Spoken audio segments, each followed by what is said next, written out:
What's up, friends, and welcome to another episode of the Beautiful Mess Podcast. I'm your host, Paul Didis, a YouTuber, podcaster, content creator, and I'm excited today because we're going to only be talking about one thing.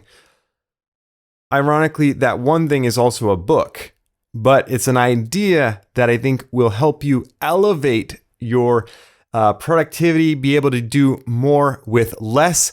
It's very much in line with the minimalist mindset that we talk about a lot on this show. So if you're into minimalism and being productive and getting the important things of life done, then this episode is for you. So stick around.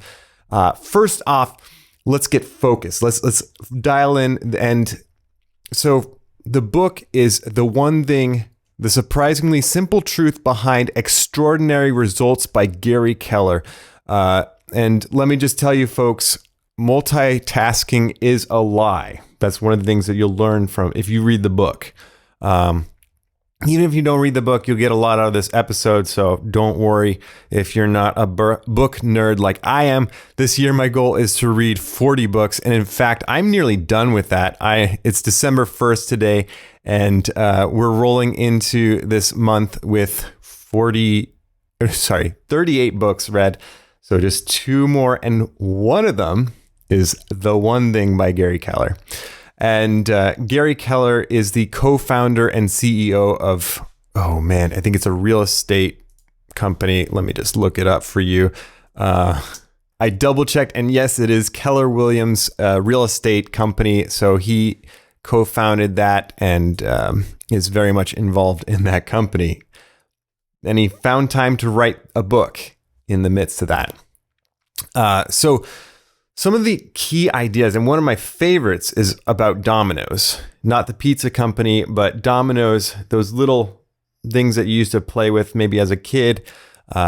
You set them up and then you flick the last one and it's just like the domino effect, And so with that, the idea is that what they found is that Domino's can knock down something that's 50% bigger than the original. And the idea behind that is that not only can you do that with Domino's, but you can do that in life. You can set yourself up. If you do one thing, it's going to yield a much bigger result. And this goes back to the Pareto principle, which I'm going to grab a little bit from Asana, a great project management tool. They have this article, and I'm just going to quote a little bit from it. So the Pareto principle states that for many outcomes, roughly 80% of consequences come from 20% of causes. In other words, a small percentage of causes have an outsized effect. This concept is important to understand because it can help you identify which initiatives to prioritize so you can make the most impact. So you might be wondering, where does the Pareto principle come from? And they say the Pareto principle was developed by Italian economist Vilfredo Pareto in 1896. Pareto, I'm now going with the Italian, here we go, observed that 80% of the land in Italy was owned by only 20% of the population.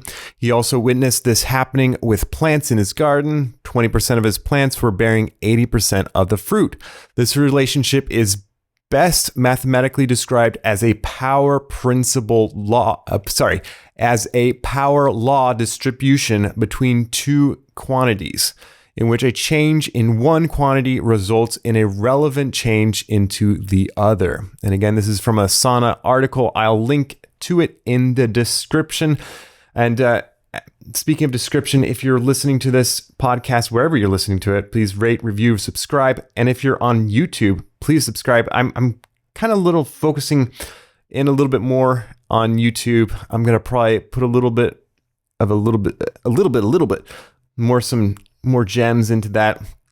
So if you want to be part of the Messy fam, be sure to join us there. Moving right along. So what does this come down to? You need a success list, not a to-do list. So this is a quote from the book. Long hours spent checking off a to-do list and ending the day with a full trash can and a clean desk are not virtuous and have nothing to do with success. Instead of a to-do list, you need a success list. a list that is purposefully created around extraordinary results. To-do lists tend to be long. Success lists are short. One pulls you in all directions. The other aims you in at a specific direction. One is disorganized directory and the other is an organized directive.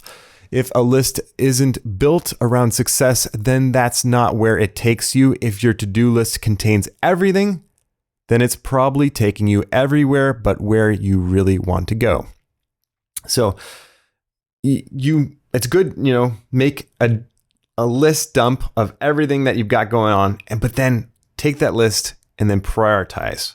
Realize like the could do's, should do's, and then take it one step forward. Once you have, let's say you start out with a list of 20 items. Then you narrow that down to 5 things. Like if you get these 5 things done, you're in pretty good shape. But then you're going to dial it down to just 1. And with that kind of focus, you'll go a lot farther. Speaking from experience, as you saw in the beginning, I wrote down that my one thing was recording this podcast. And indeed, today, December 1st, Thursday, 2022, that is my one thing of the day. And here we are together talking about the one thing. It's kind of meta, we're talking about the one thing as I do the one thing. It's just a one thing party here. Okay. So you just need to dial down your options to one thing for your to-do list. And think about it. And one of my buddies, Donnie Collins, he talks about this idea that you want to be first and foremost in people's minds for doing like one thing.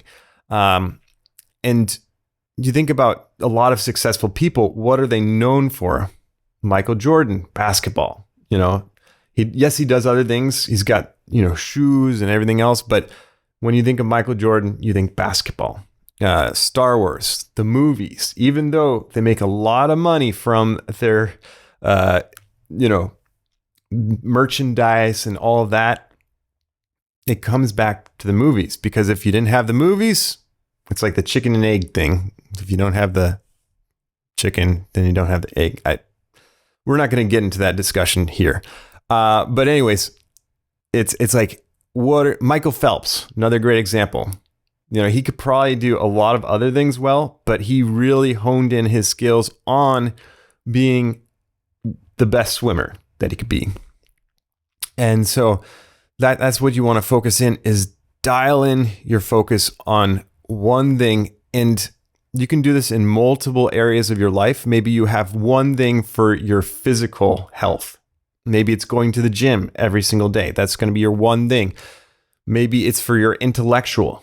What is that one thing? Read a book for 20 minutes every single day and make it something. The Atomic Habits. Go back to the Atomic Habits idea and make it stupidly simple to start. Make it obvious, and then also push aside those distractions, things that are vying for your attention, your phone, your digital devices, whatever it is, so that you can put your attention on towards that one thing.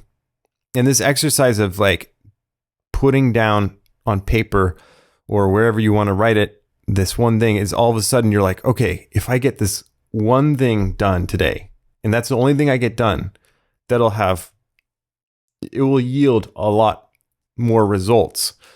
And to go to this focusing question again, what's the one thing you can do so that by doing it, everything else will be easier or unnecessary? So think about that. If you could do that one thing, that'll just kind of alleviate all this other stress or problems, and realize that you probably won't be able to put out every single fire just from the get-go. But realize in my life right now, this is the most important thing that I can focus on. And knowing that with the 80-20 rule, that if I can do this one thing, there's a better likelihood that I can get to the other things. Whereas if I start from the shotgun approach, where my attention's getting diverted into many different directions, you're likely not going to get as much done. Whereas if you systematically focus in on one thing at a time, you're much better. You're much more likely to get things done. I have some friends that, are kind of in the productivity world. One of them is Javier from The Finisher's Secrets, and he's all about focusing in and removing distractions. If you're not familiar with his work, I highly recommend checking out The Finisher's Secrets. He has a journal for entrepreneurs and high performance people. So if that's something that you're interested in, I highly recommend it. It's like a hybrid. If you're not familiar with bullet journaling and you're looking for an easy way in and you want to get a lot done this quarter, his planner is well set up for that. He helps you create an outcome goal that's achievable, that will push you to getting the results that you're looking for, so that you're at the end of the quarter, you will have at least made progress towards it. And if you didn't, it's not like you didn't have a roadmap or intention behind it. If you put in the work and use the system, I think you can get really good results. But dial down. Like for me, I have one ultimate. Like if I get this one goal done this quarter, all the rest, it's like it's icing on the top if I get everything else done. But if I can focus in and get this one thing done this quarter, great. I also have maybe 4 other goals, and I can share them with you. So like I got my big goal for the quarter, but then smaller goals, I kind of break it down. And this is all about how to get it done. And one thing that they talk about in the book is you don't want to rely on willpower alone, because willpower is a finite resource. They did some research, and basically what they found is that at the beginning of the day, you have the highest amount of willpower because you haven't been bombarded by all these distractions or ads and people asking for something.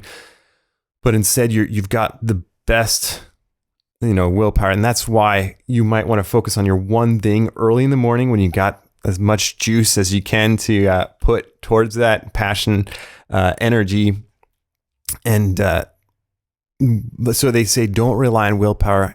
Build habits so that you can automate the good results desired. And this, if you're looking for another book, again, Atomic Habits, can't speak highly enough of it. Game changer book.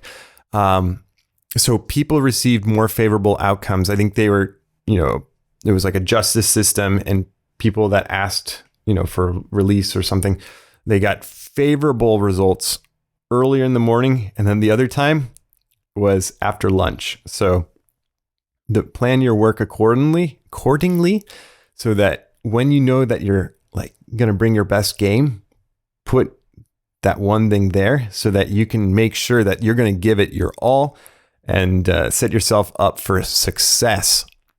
And I'm going to read this quote from the book. So if you want to get the most out of your day, do your most important work, your one thing, early before your willpower is drawn down.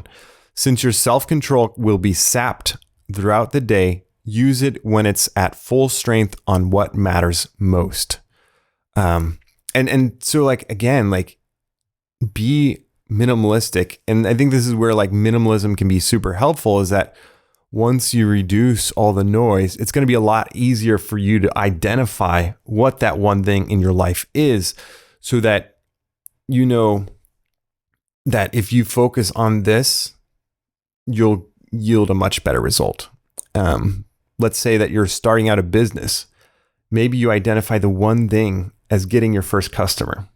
If you can get that one thing done, or maybe it's a revenue goal. I'm going to hit X number of dollars starting out my business by the end of the quarter. These are just some of the ideas. Or maybe you're building a YouTube channel. And going back to achievable outcomes, you want to focus on what you can output, not necessarily the results. At some point you might want to focus on the results, but I think that focusing in on things within your control is a lot more effective, so that you don't get discouraged when all of a sudden at the end of the week you didn't hit that metric. Well, both are helpful, but I think when you're first starting out, having something measurable that is reliant upon you is super important. And so, for example, if you wanted to start a YouTube channel, big YouTuber here.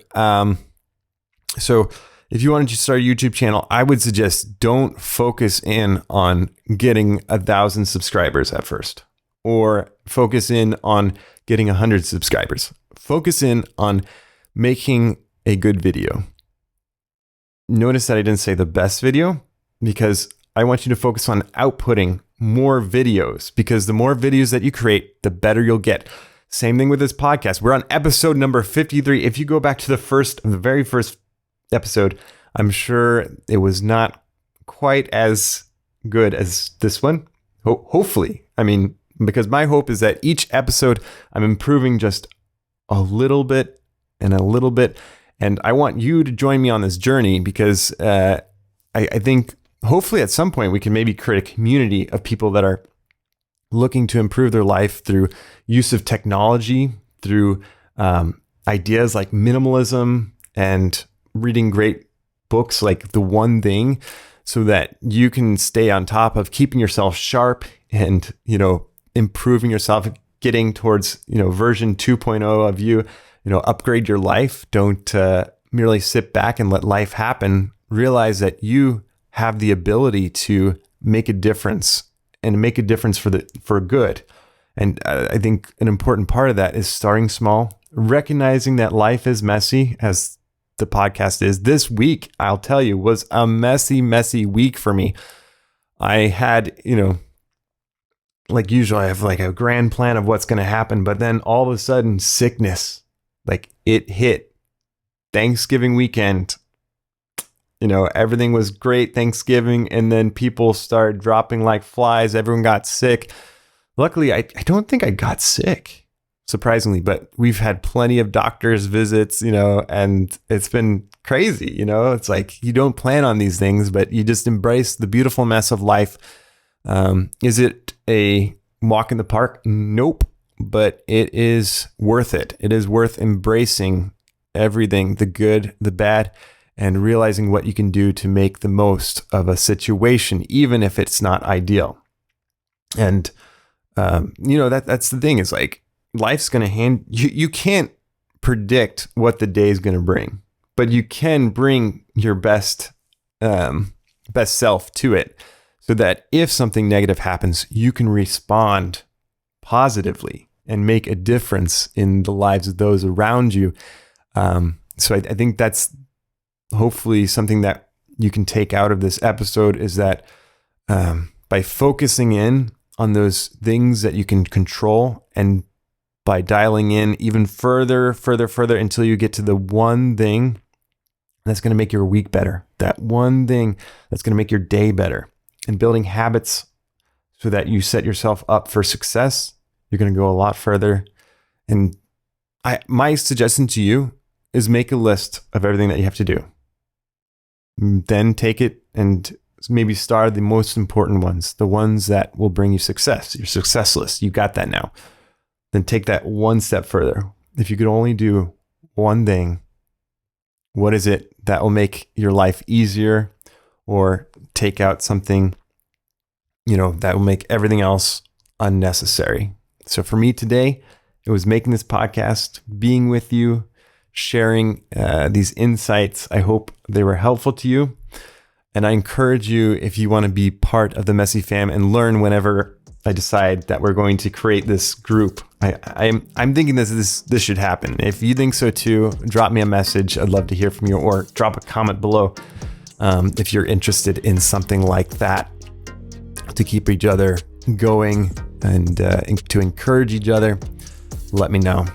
And yeah, that's it, folks. If you want to be part of the Messy Fam, be sure to rate, review, subscribe wherever you listen to podcasts. We are on Spotify, YouTube, and all that good stuff. Would love to hear from you. And until next time, my friends, stay messy.